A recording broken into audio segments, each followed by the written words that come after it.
You don't respect my choices. That was the sentence my wife chose to say, while sitting across from me in a downtown law office calm enough to let her attorney write it into the record, like a fact, not a feeling. Then the consultant added his own line, something softer, more dangerous, about me no longer being fit for leadership, about alignment, about transition, about the future. Around the table, heads nodded, hands prepared to rise, and for a moment, everyone assumed I would do what I had always done. Stay quiet, carry the risk, and let them move on without me. But when the vote came and every hand went up except mine, I reminded them of the one thing they forgot to take away: the founder approval that could freeze their entire plan without breaking a single law. The next morning, the bank called asking who actually had authorities who. And that was when I understood this was never about love or respect. It was about control and who pays the price when things go wrong. My name is Richard Hale. I am 61 years old, and this is the story of the moment I stopped trying to be the good man in someone else's version of events and chose to become the villain in theirs. The first time I unlocked the front door of our warehouse on Navigation Boulevard, the sky was still black, and the port of Houston was already clearing its throat. Trucks groaned awake. Somewhere out on the channel, a ship horn rolled low and steady. I had a thermos of burnt coffee and a clipboard that smelled like new paper, and I remember thinking that if I could keep the lights on for one more month, I would be all right. That was 31 years ago. I am 61 now. Hale Industrial Services stretches across a footprint big enough to swallow that first building whole. We supply industrial maintenance equipment and field service crews to refineries and plants across Southeast Texas. The contracts run tight. The penalties are tighter. In a good year, we clear north of 25 million. In a bad year, you feel every delay in your ribs. People look at the numbers and assume it was always headed this way. They do not see what the numbers are made of. Personal guarantees signed when my hand shook just a little. Bank offices on Westheimer after hours, fluorescent lights buzzing while a loan officer weighed me without saying much. Insurance policies thick as phone books. Legal language that reads like a warning even when it is routine. In the early years, if the company failed, it would not have been the company that paid first. It would have been me. I accepted that because I told myself it was my job. A man keeps things moving. He keeps doors open. He makes sure people get paid on Friday. He comes home and does the same thing there quietly without making a show of it. Elaine used to say that steadiness was what she loved most about me. When we married, she was the one with the easy warmth. The kind of person who could walk into a room and soften it without trying. She worked in marketing before the kids, then did some consulting from home when the business started to grow teeth. She understood presentation. I understood what it cost to keep a place standing. Our children grew up with comforts I never knew. A house in the Heights, good schools, summer trips to Colorado, a lake rental outside Austin once a year. I did not spoil them with things. I spoiled them with certainty. The lights came on. The fridge was full. The future felt like something you could lean on. Over time, that certainty became background noise. My days now are made of decisions that never look dramatic. A call with a plant manager in Baytown about a delayed shipment. A meeting with operations about overtime. A walk through the yard to check a new forklift and talk with the guys who actually move the steel and pumps. I still like being there. I like the heat. I like knowing what breaks when it breaks. Home has changed. It used to be a place where the noise fell away. Lately it feels like another conference room. The furniture is softer, the lighting warmer, but the tone is the same. Updates delivered. Conclusions already formed. It started small. A meeting scheduled without asking if the time worked. Paperwork set out on the kitchen island like place settings, always framed as efficiency, always framed as keeping up. Grant lives in Dallas now. 33, sharp, ambitious, fluent in words like leverage and scale. Lauren is 29 and closer to home. She works in real estate, dresses for rooms where manners are currency, knows how to listen in a way that makes people feel heard. They call. They check in. They love me, I believe that. But when they are together, I feel something else. A measuring. A few nights ago, Elaine cooked salmon the way she knows I like it. Skin crisp, lemon and herbs, no fuss. The table was set like we expected company, even though it was just us. Grant had flown in for a quick visit. Lauren came straight from a showing in River Oaks, heels ticking against the floor like a clock. I sat at the head of the table out of habit. Not because I needed it, because habits keep things orderly. Elaine asked about the quarter. I told her the truth. Margins were tight after a supplier in Louisiana raised prices. We were renegotiating.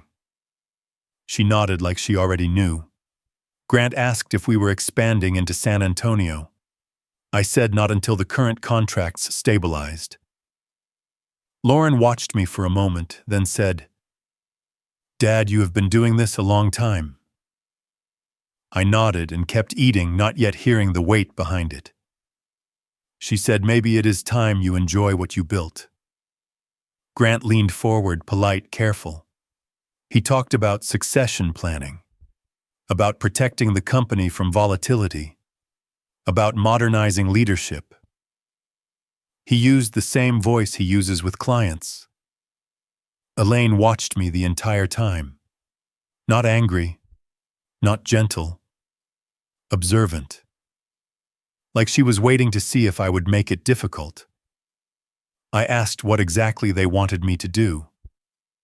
Grant said, "Not do. Step back." I looked at Elaine. She gave a small smile that felt like a closed door. She said, "No one is saying you cannot have a voice. We are just saying the day-to-day does not have to sit on your shoulders anymore." I asked whose shoulders it would sit on. Grant started to answer and stopped. Lauren looked down. Elaine took a sip of wine as if to slow the moment. That silence answered me. After dinner, I stepped onto the back patio. The air was thick, Houston heavy, pressing close. Traffic hummed along I-10. A train coupled somewhere far off. I stood with my hands on the rail, staring at the clean squares of light in neighboring yards. Elaine came out and rested her hand on my arm. Familiar, almost comforting. She said, "You have carried so much for so long." I said I was fine. She said, "That is the problem. You always think you know what is best." The words landed clean, not loud, not cruel, just placed there. She said, "Maybe it is time you let others make some of the decisions you always insist on having the final word on." I almost laughed, not because it was funny, but because the accusation was so neat. Insist. Final word. It sounded like ego, not like the simple fact that my name was on the line when things went wrong. I did not argue. I nodded once. Something colder than a fight settled in my chest. Elaine went back inside. Warm air rolled out carrying lemon and butter and something sweet baking that I had not noticed. When I followed, the house was quiet. Dishes stacked neatly. Lights dimmed. On the kitchen counter, my phone lit up with a new calendar invitation. Not from Elaine, from our outside counsel. The title read, "Governance Review Meeting, Tuesday at 10. I stared at the screen until it went dark. Then I set the phone face down, turned off the light, and stood there listening to my own breathing, wondering how long the people closest to me had been planning around me instead of with me. The meeting sat on my calendar like a bruise you keep touching to check if it still hurts. Governance Review Meeting. Tuesday at 10. Elaine did not mention it again. Neither did Grant or Lauren. The quiet around it felt arranged, like everyone had agreed on the weather, and I was the only one without an umbrella. I left the house early, took the long way through Midtown, and parked 2 blocks from the building, just to walk off the tightness in my chest. The law office sat in a glass tower downtown, all clean lines and muted colors. The lobby smelled like polished stone and expensive coffee, the kind of place where people speak softly because they assume the walls are listening. I arrived 10 minutes early and sat in the waiting area with a magazine I did not open. My phone buzzed once with an email from our outside counsel, Mark Ellison, confirming the room number. Mark and I had worked together for years. He had helped me negotiate contracts that kept our crews safe and our liability low. I trusted him the way you trust a man who has seen your numbers and still shakes your hand. Elaine walked in right on time. She looked composed, not tense, hair neat, makeup light. She leaned in and kissed my cheek like it was a normal Tuesday and asked if traffic had been bad. Her tone was gentle enough to make me wonder if I had imagined the cold edge in her voice the other night on the patio. A receptionist led us to a conference room with a long, polished table that could have seated a small board. Mark stood when we entered and greeted us with a calm smile. Across from him sat a financial advisor I had never met, younger, crisp suit, laptop open as if he had already started the meeting before I arrived. Elaine took the seat beside the advisor, not beside me. I sat across from her and set my hands on the table, palms down, like I was grounding myself in something solid. Mark thanked everyone for being there and spoke about alignment and planning. He used careful words. He said the purpose was to make sure the family and the company were positioned for the next phase. Elaine nodded as if she had not rehearsed these lines in her head. Then she began. She did not frame it as an idea. She framed it as a plan, a restructuring of assets, a transition in leadership responsibilities, a shift that would move me out of day-to-day operations and into what she called a strategic advisory role. She spoke smoothly, like someone presenting a proposal to a room full of investors. She mentioned reducing risk, protecting legacy, preparing for the future. She used the word legacy twice. I waited for the point where she asked what I wanted. It never came. When she finished, Mark looked at me and asked if I had any questions. My throat felt dry. I asked when this had been decided. I asked who had approved the structure. I asked how this plan would affect existing contracts that required my sign-off, and whether anyone had considered the personal guarantees I still carried on certain lines of credit. The advisor stopped typing. Mark's pen paused above his notepad. Elaine took a slow breath and looked straight at me. Her expression was calm, almost sympathetic, as if I were a man refusing to accept a simple truth. She said, "You always do this. You push back instead of listening." I said I was listening. I was also asking questions that mattered. She leaned forward slightly, voice steady, and said the sentence like a verdict. "You do not respect my choices." It landed in the room with a quiet thud. Mark's eyes dropped to his notes. The advisor's fingers moved again. I realized then that the sentence was not meant to sting me. It was meant to live somewhere. On paper. In a file. I asked her how asking about responsibility and risk equaled disrespect. Elaine said that was exactly what she meant. That I always dressed control up as responsibility. That I always had to have the final word. She said it as if she were describing a pattern she had studied, not a marriage she had lived. Mark cleared his throat and asked Elaine to explain what she was asking for in concrete terms. Elaine nodded, grateful for the phrasing. She said she wanted authority to be shared formally. She wanted a governance committee for major decisions made up of her and the children. She said my role would be consultative and that I would still be respected. Respected. The word sounded strange in her mouth, like something practiced. I asked who else would be involved. Mark mentioned the idea of an independent leadership review, a third-party assessment, to support the transition. He said it would help everyone feel confident. I said confident about what? Elaine's gaze held mine. She did not blink. She said confident that this company is not built around one man who cannot let go. I felt heat rise in my face and I forced it back down. I glanced at Mark and saw the careful neutrality he wore when a conversation could turn litigious. He was not taking sides. He was documenting. I asked again about the guarantees. If my authority was reduced, was my exposure reduced too? Mark said we would need to revisit those elements. Elaine waved a hand lightly, like swatting away a fly. She said, "We are not here to argue details." I said, "Details are what keep a company alive." Elaine's mouth tightened for a moment, then softened again.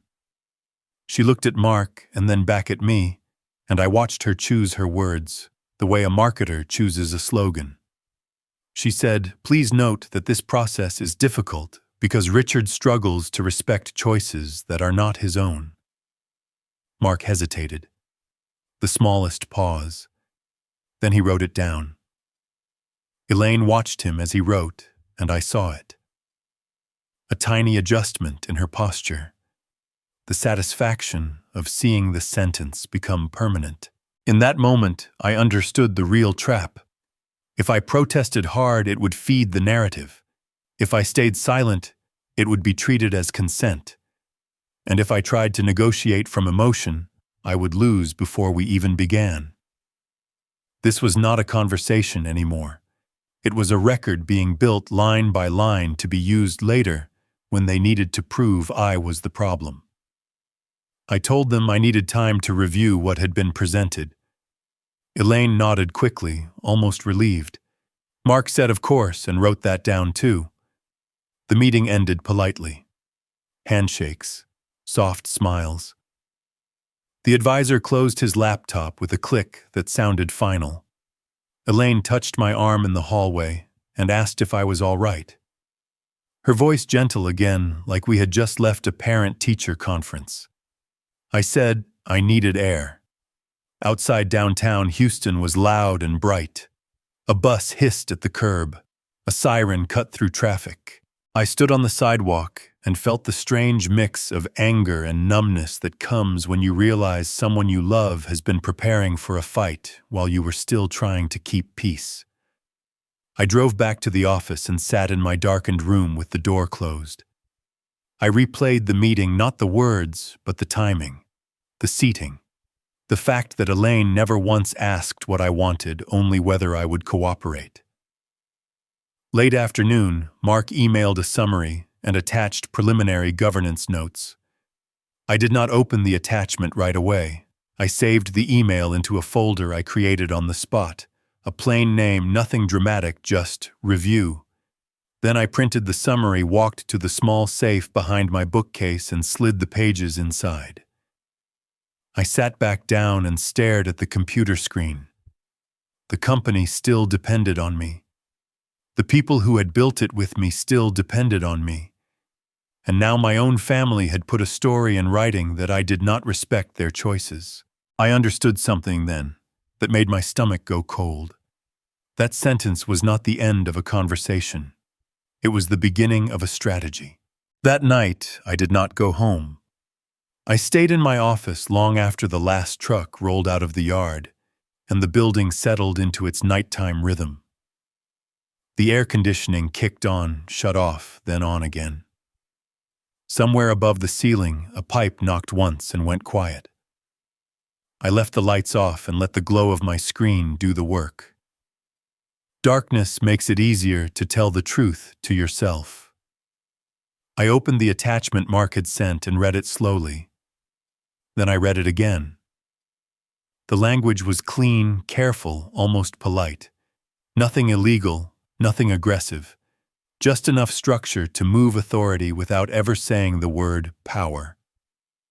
I printed the rest of the documents and spread them across my desk, aligning corners, smoothing pages the way I do when something matters more than I want to admit.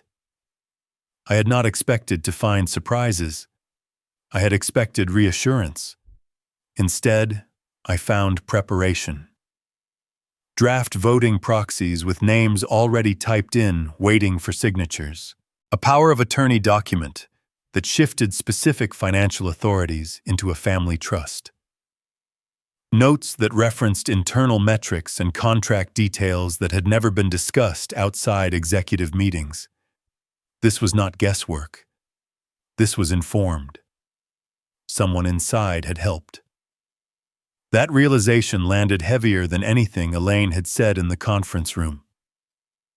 I pulled up internal reports and matched the language. It did not take long. Certain phrases mirrored questions Grant had asked months ago casually over coffee, as if he were just curious. Certain concerns echoed things Lauren had raised at dinner, framed as interest in learning, not strategy. I had answered them both without hesitation. I always had. I leaned back and closed my eyes. What hurt was not that they were involved. What hurt was how certain they were. This plan existed because they believed one thing without doubt: that I would never push back if it meant pushing against my own children. That love would keep me still. They were not wrong about who I had been. I thought about Grant at 8 years old, sitting on a stack of pallets in the warehouse, safety glasses, sliding down his nose while he asked how the machines worked. I thought about Lauren in the passenger seat of my truck, legs too short to reach the floor, talking about school while I nodded, half listening, half calculating payroll in my head. Every decision back then had been built around keeping them safe, stable, certain. Now that certainty was being used as leverage. Around midnight, I opened the company bylaws, a document I had not read straight through in years. Not because I did not care, but because for a long time there had been no reason to doubt it. I had written most of it myself with a lawyer who believed in planning for worst cases even when they felt far away. I scrolled slowly. Governance. Voting thresholds. Extraordinary actions. It all looked familiar, conservative, cautious. Built to prevent rash decisions made by people who wanted speed more than stability. Then I saw it. A clause buried deep in the founder provisions. Certain major actions required a supermajority vote. Directly beneath it, almost easy to miss a line stating that as long as the founder retained a specific class of voting interest, no extraordinary action could proceed without his written approval. I read it again. Then once more. It had never been amended. No one had touched it. There had never been a reason. I remembered the day I insisted on that language. A former partner of mine years ago had lost control of his company after a rushed decision made by people who did not understand the risk. He lost not just money, but the business he had built with his hands. I had learned from that. Quietly. Permanently. This was not luck.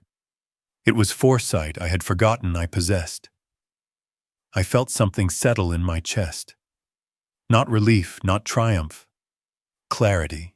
They had built their plan on a belief that the structure would bend because I would bend first.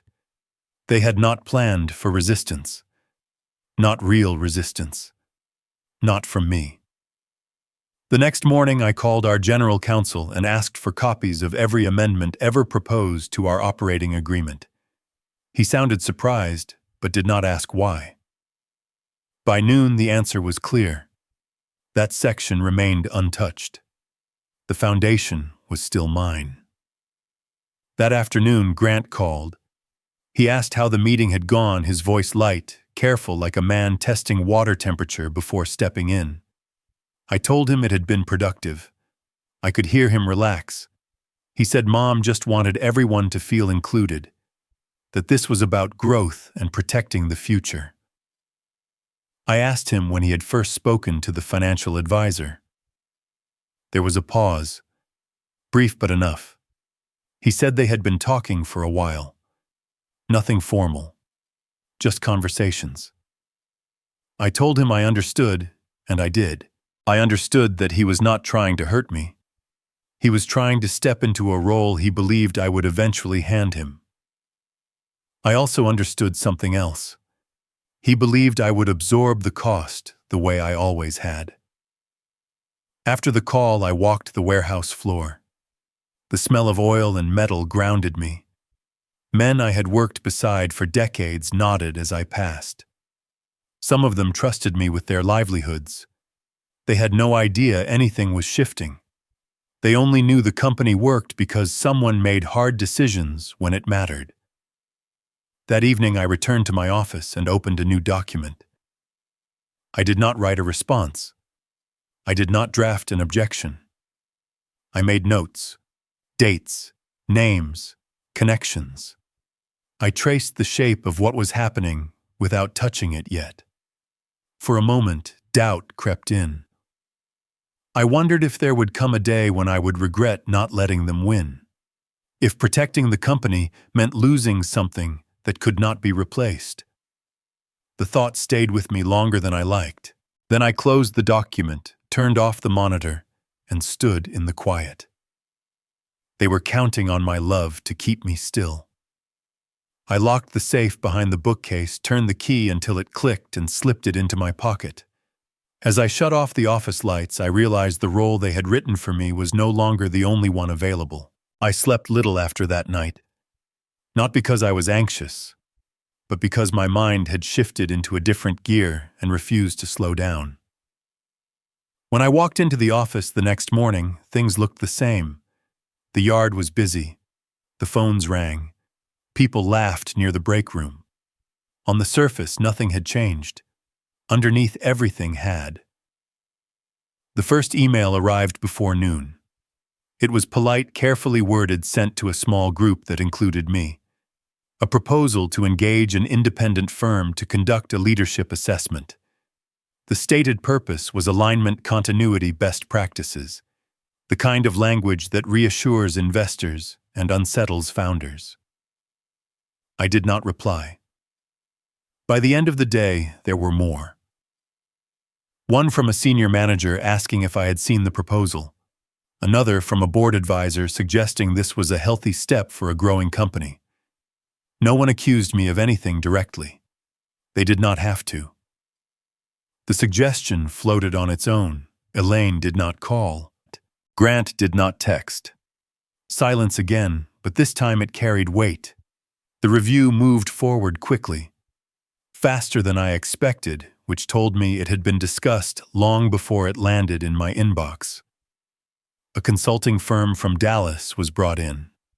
Credentials impressive, process clean, interviews scheduled, surveys distributed. All of it legitimate.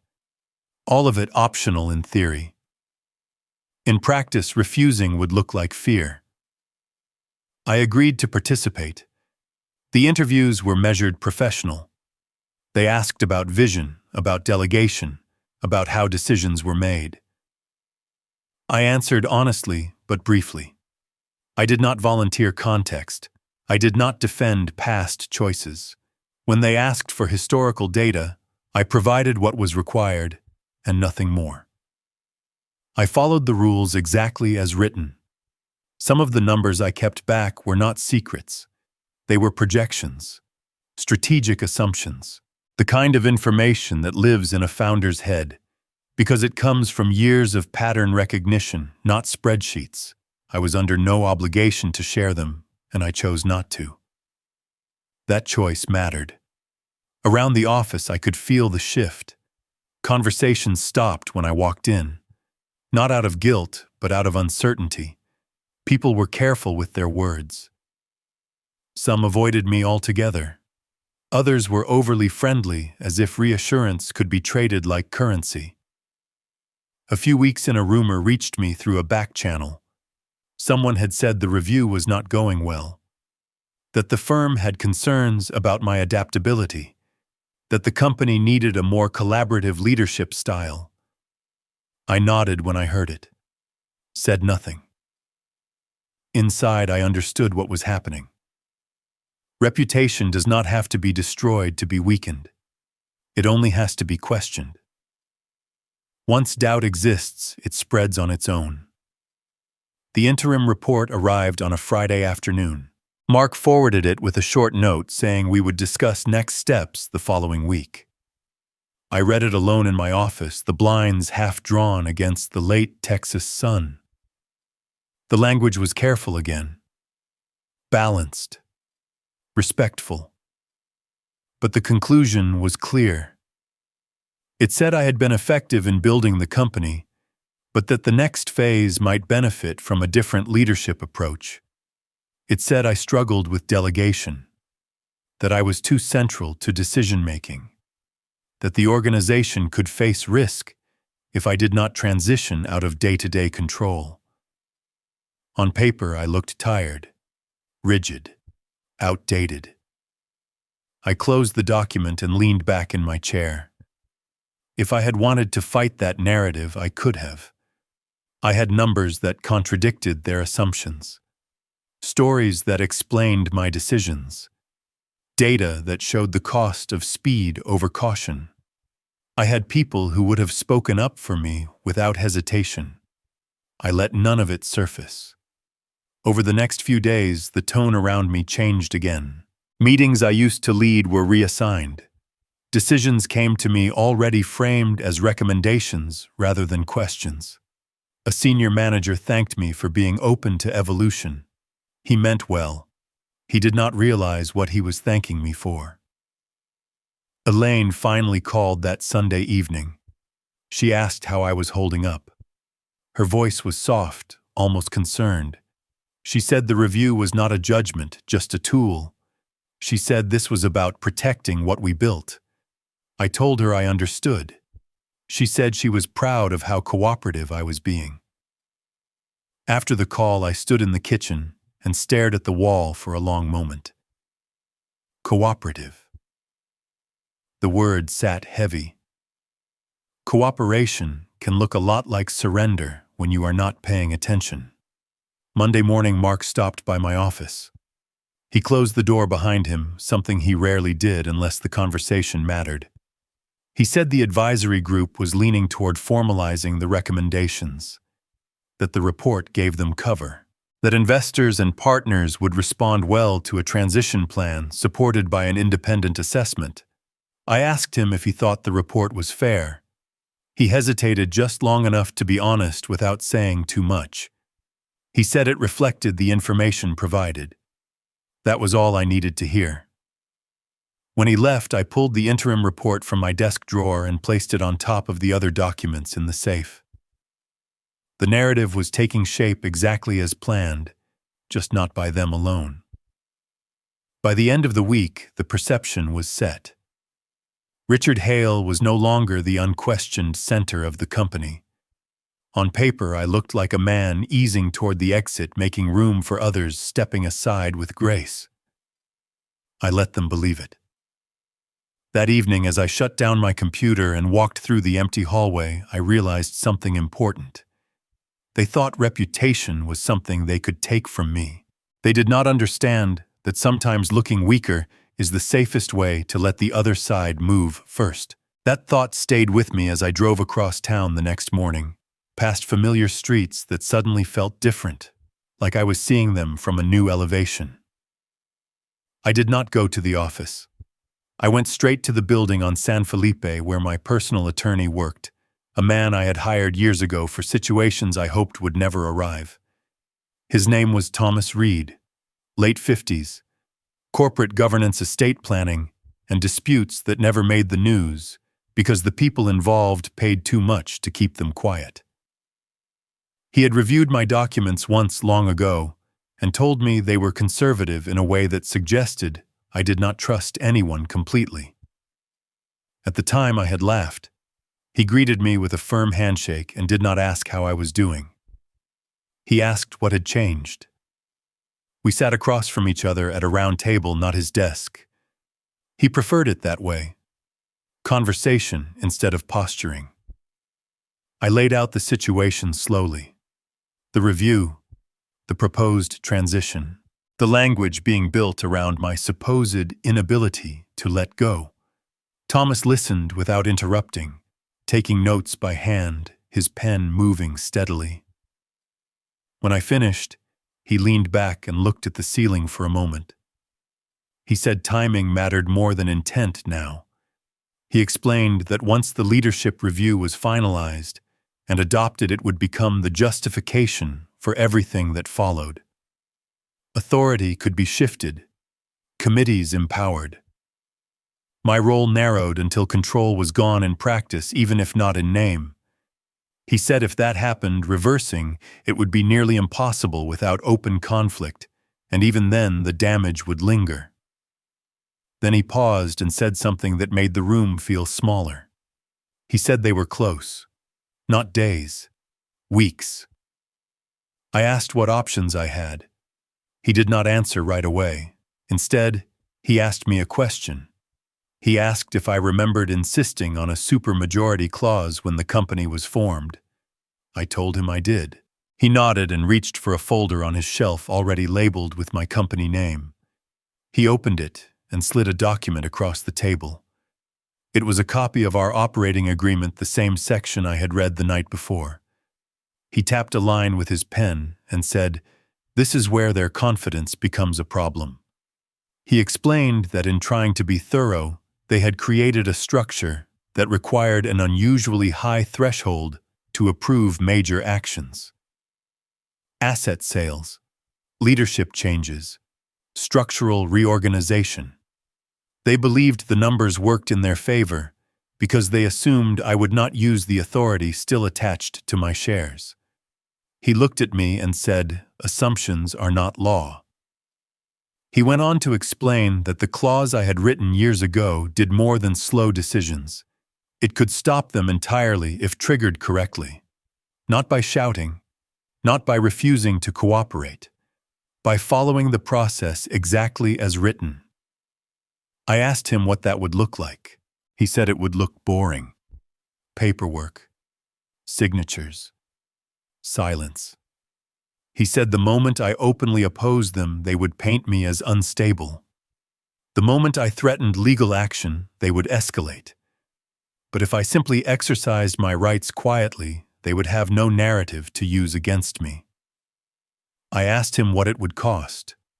He said, relationships, reputation temporarily, peace.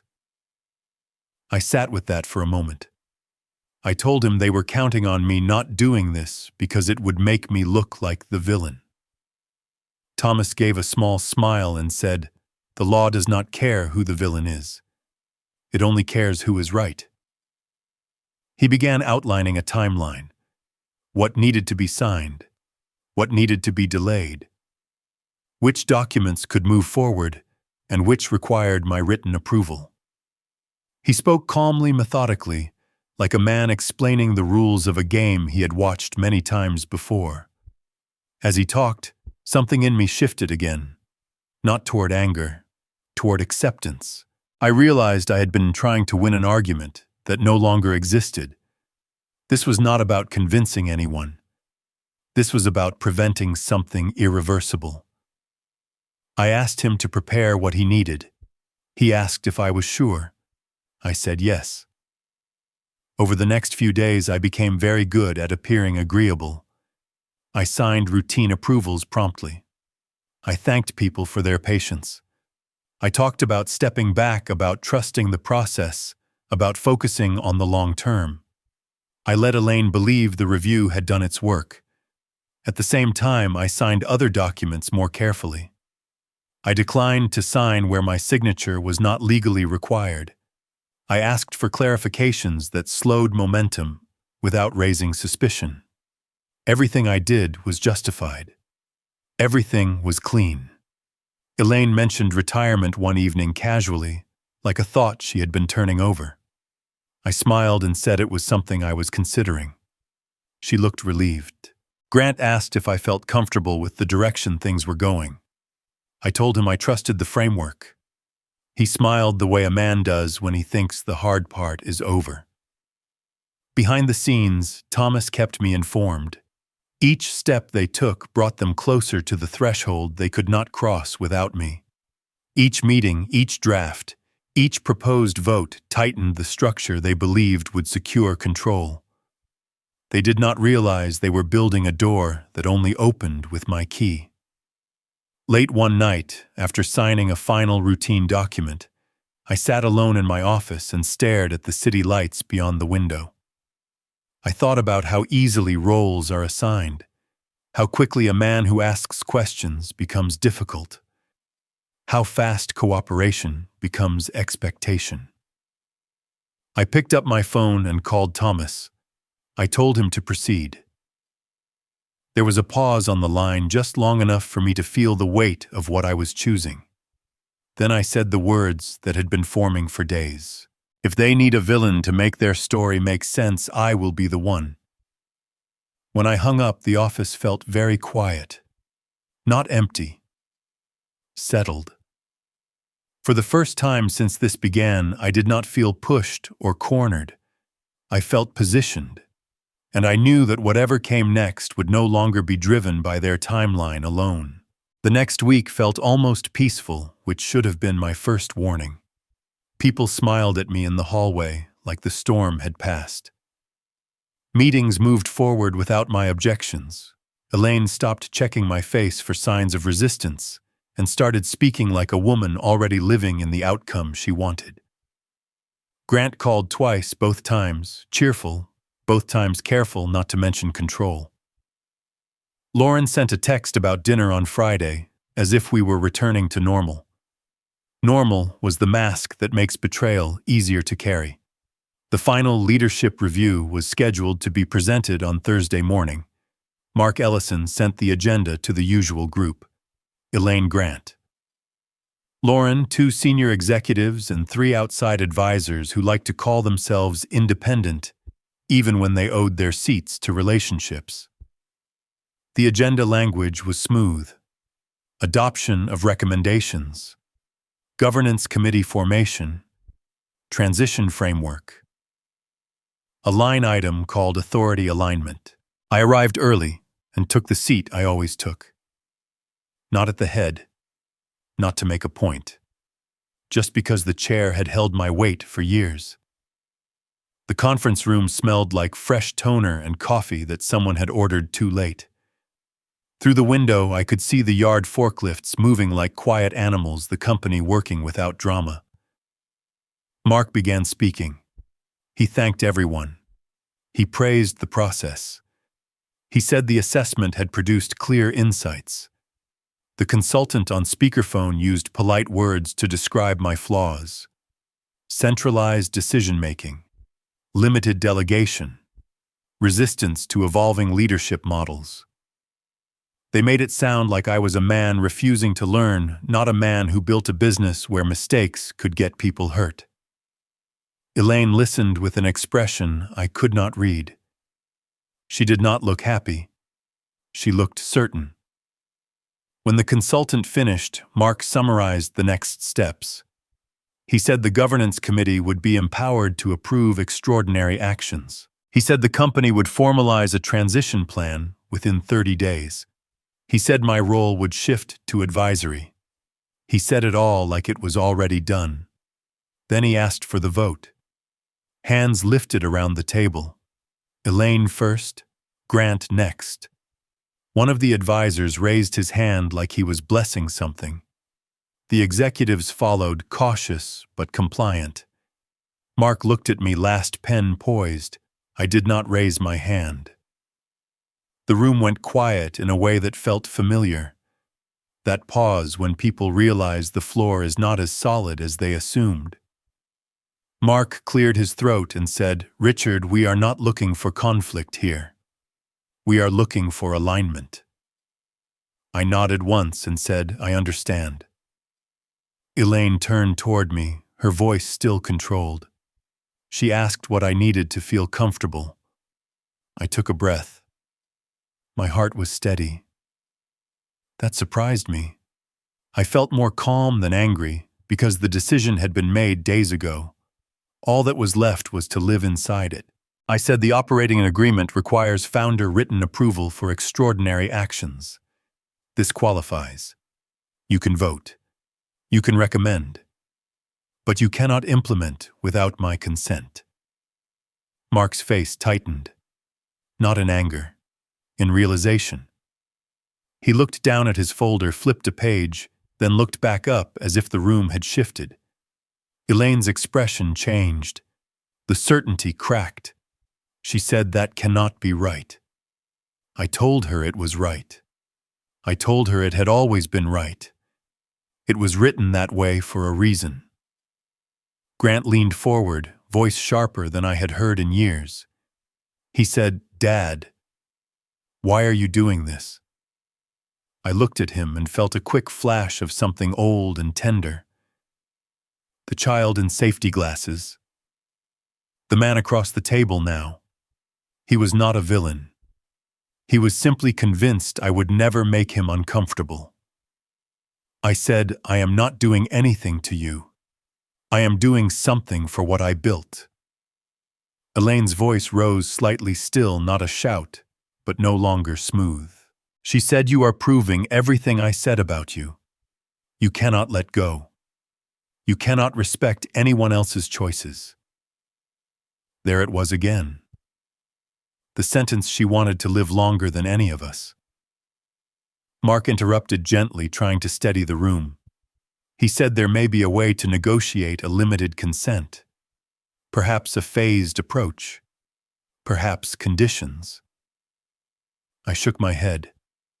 Slow. Final. I said no extraordinary actions move forward until we revisit the risk, the guarantees, and the structure that leaves my name exposed while my authority is stripped. If the company wants me smaller, the liability gets smaller too. Elaine stared at me like she was seeing a stranger in my skin. Her hands clenched on the table, then relaxed. She tried again, softer. She said, Richard, you are being cruel. That word landed and stayed there hanging between us. I did not argue. I did not list the sacrifices I had made. I did not defend my character. That was the mistake men like me make when we are cornered. We reach for our history and think it will protect us. It never does. I looked at Elaine and spoke quietly. I said, I respect your choices. The room stiffened. Grant blinked.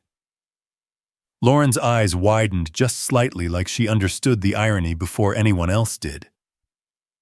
Elaine's jaw tightened, and I could see anger moving behind her eyes like heat behind glass. She said if you respected my choices, you would step aside. I nodded and said if you respected mine, you would not try to erase me with paperwork and call it progress. No one spoke after that. Mark ended the meeting the way professionals end things that cannot be fixed in the moment. He said he would consult with counsel. He said we would reconvene. The consultant on speakerphone went silent, then offered a polite goodbye as if nothing unusual had happened. Chairs scraped back. People filed out, avoiding eye contact like witnesses leaving a courtroom. Elaine stayed behind. When the door closed, the room felt smaller, warmer, heavy with things we had never said. She asked me who had helped me. She meant Thomas Reed. She meant the idea that I was not alone. I told her it did not matter who helped. It mattered what was true. She asked if I understood what this would do to the family. I stared at the table for a moment and felt the old instinct rise, the urge to smooth things over, to make it easier. To be the man who absorbs the impact so everyone else can keep their image intact. I pushed it down. I told her I understood exactly what it would do, and I also understood what would happen if I did nothing. Elaine's eyes flashed. She said, "You have no idea how this makes you look." I looked up and met her gaze. I said, "I know." She left without another word. When I walked back into my office, my assistant was waiting with a message slip. It was from a regional bank we used for a line of credit. They wanted a callback about governance changes. I set the slip on my desk and stared at it. That was the first ripple. I knew more were coming. The ripples turned into waves faster than I expected. By Monday morning, the regional bank called again, this time not with a friendly check-in, but with a request for clarification. They wanted to know who had authority to approve changes to credit terms. They wanted to know if the company was in transition. They wanted to know whether my signature still meant what it had meant the week before.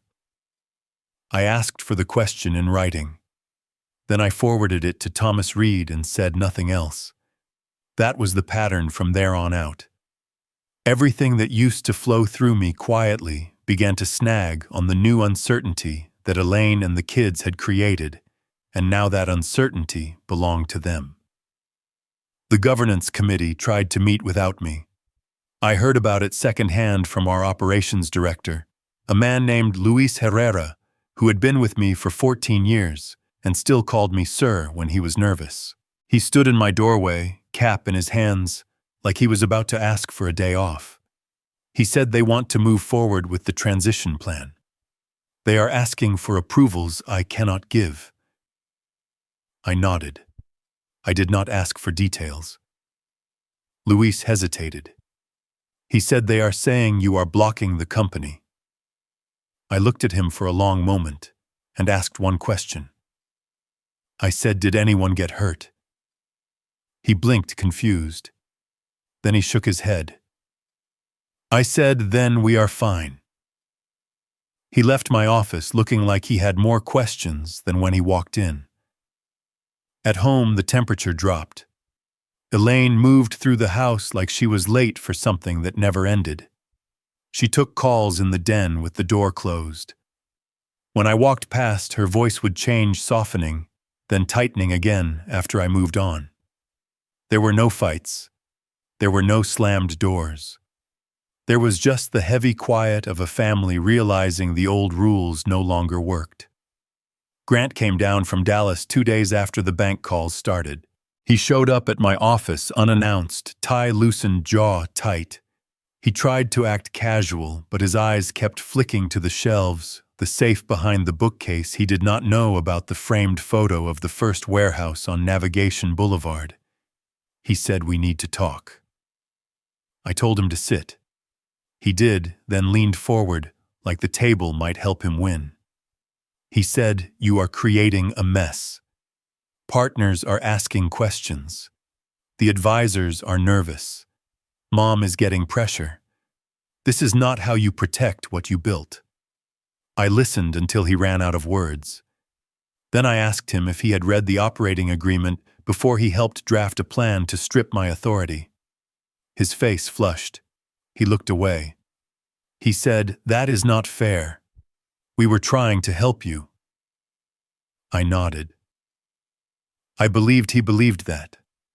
I told him help does not start with a meeting where you place my character on record and call it progress. He opened his mouth, then closed it. He was not used to me speaking like that. He said, "You are punishing us." I said, "No. I am refusing to carry consequences that belong to your choices." He stared at me like he had never heard that word used in our family. Later that night, Lauren called. Not to argue, to feel the ground. Her voice was quieter than Grant's. She asked if I was okay. She asked if I was eating. She asked if I had slept. Then she asked, careful and almost ashamed, "What do you want?" It was the first time anyone had asked me that in weeks. I told her I wanted the company protected. I wanted liability aligned with authority. I wanted a transition plan that did not treat me like an obstacle to be documented and removed. I told her I wanted respect to work both ways. She was quiet. She said, "Mom is scared." I almost laughed, but it came out as a sigh. Elaine was not scared of losing money. Elaine was scared of losing control of the story she had been writing. Over the next week, the family began to fracture in small, ugly ways. I heard Grant accuse Lauren of feeding me information. I heard Elaine blame Grant for pushing too hard. I heard Lauren blame Elaine for turning marriage into a courtroom. They did it in low voices behind doors, thinking I would not hear. They forgot who taught them to listen for trouble. In the office, the advisors started calling Mark more than they called me.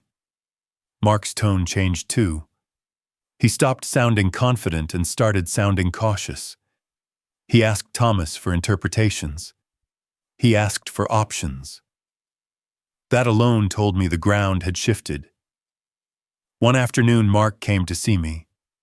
He closed my door, sat down, and sighed like a man stepping into a storm he had hoped to avoid. He said the committee wants to propose a compromise.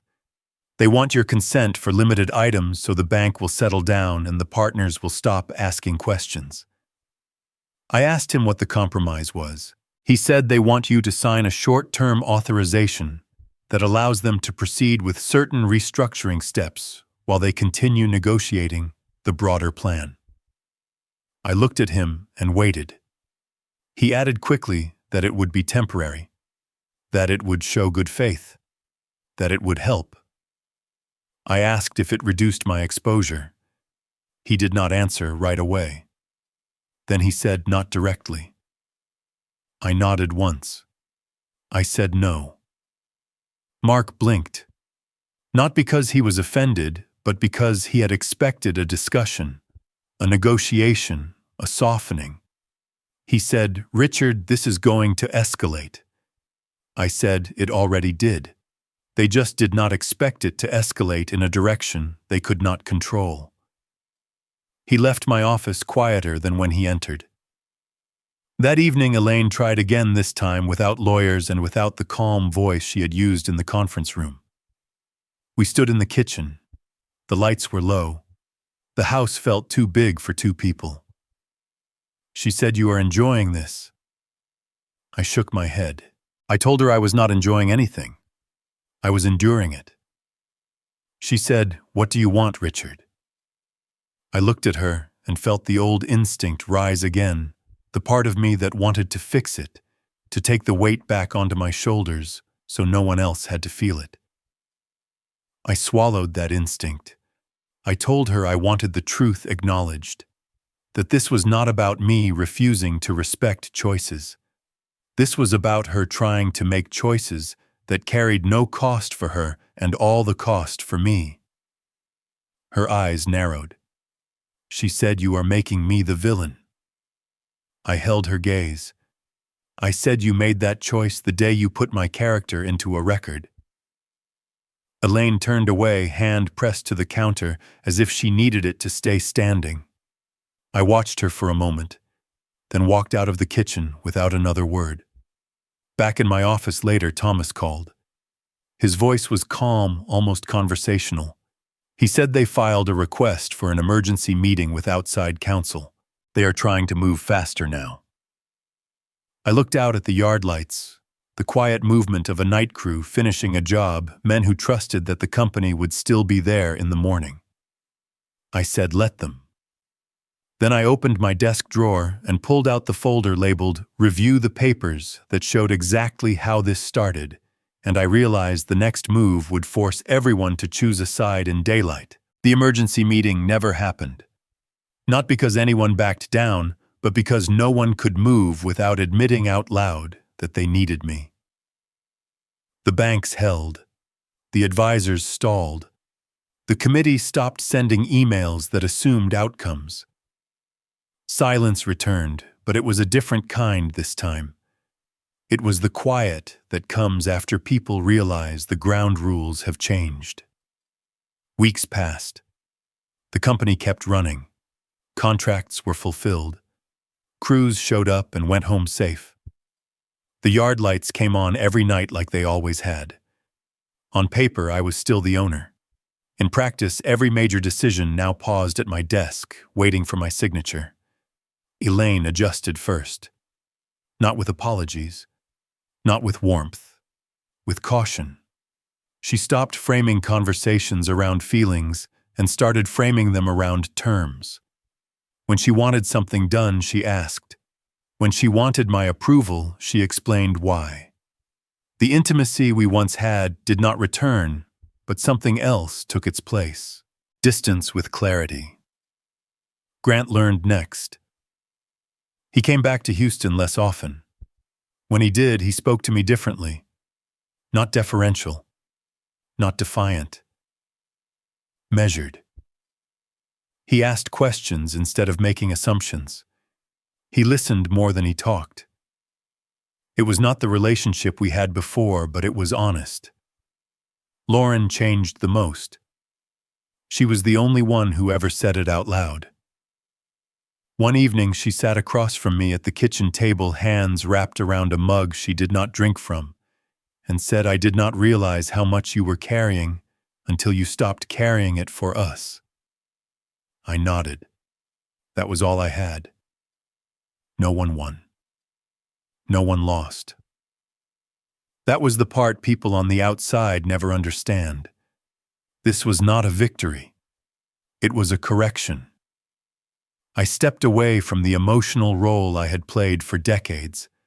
The fixer, the buffer, the man who absorbed pressure so others could stay comfortable. I did not stop loving my family.